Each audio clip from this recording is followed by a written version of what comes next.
Hi, this is the beginning of a new series I call Survival English. Have you had to do something in a new country and not known how to go about it, and had to use an unfamiliar language? These videos will present some tips and reminders for newcomers. Now, without further ado, Part 1, Taking Care of Business. Eventually, at some point, everyone will have to go into an office and speak to someone to take care of some order of business. When you approach the reception desk, here's what you should do. Step 1. State the purpose of your visit. Say why you are here and what you need to do. Step 2. Make further inquiries. You may not be sure of everything you need to do and may need to get instructions from the receptionist. Step 3. Confirming instructions.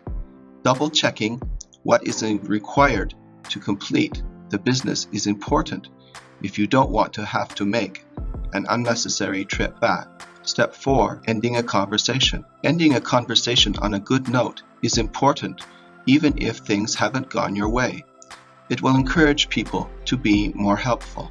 Let's look at an example. Let's say you are a student and want to join some after-school activities. You've heard about a chess club that your friends have already joined. You'd like to be a part of it too. So you go to the reception desk at your high school to register. You don't know whether you are too late or not. Step 1. Stating your purpose. Hi, I'm here to join the chess club. Okay, there are a few seats still available. Step 2. Making further inquiries. What's your student number? Okay, have you brought the registration fee? No, I haven't. What else do I need to prepare? That's all. Step 3.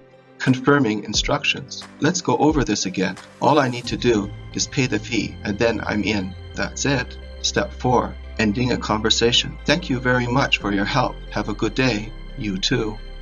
Here are some do's and don'ts of taking care of business. Be concise. Don't explain with a story. Don't be timid. Ask again if you need to. Be polite. Don't get frustrated. Make sure you've got it. And that concludes the first video in this series. If you liked this video and would like to see others like it, please subscribe to our channel. Thank you.